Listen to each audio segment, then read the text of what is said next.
বিগত 2 বছর চলতি বছরে রিয়েল এস্টেট মার্কেটে অ্যাপার্টমেন্টসের এই চলতি বছরের মার্চ পর্যন্ত এটা প্রায় দ্বিগুণ হয়ে গেছে। আমাদের পপুলেশন গ্রোথ বেশ বাড়ছে, যার ফলে মানুষের বাড়ির চাহিদা বাড়ছে, আবাসন চাহিদা বাড়ছে।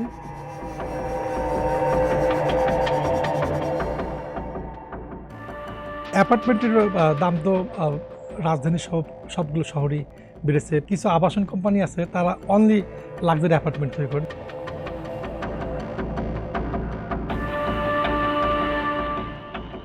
রিয়েল এস্টেট সেক্টরে কালো টাকা ইনভেস্টমেন্টের একটা প্রবণতা রয়েছে। এখানে ওই শ্রেণীর ক্রেতারা কিনতেছে যাদের অধিক টাকা রয়েছে। লাক্সারি অ্যাপার্টমেন্টগুলো ওইখানে আপনি মোর দেন 25 কোটি টাকা ইনভেস্ট করতে হবে।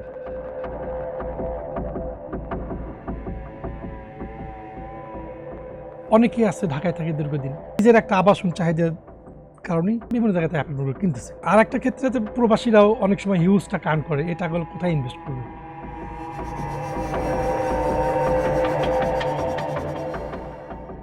যদি আবাসনের জন্য প্লটের কথা বলেন, এলাকা ডেভেলপ হয়েছে পদ্মা সেতু কেন্দ্র করে। প্রত্যেকটা জমি এখন আবাসনের জন্য প্লট করে সিল করা হচ্ছে।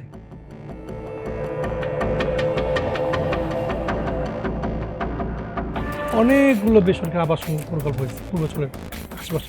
নগরায়নের ক্ষেত্রে আপনার রাজধানীর বাইরেও অনেক ক্ষেত্রে ঢাকার চেয়ে জমির দাম বেশি।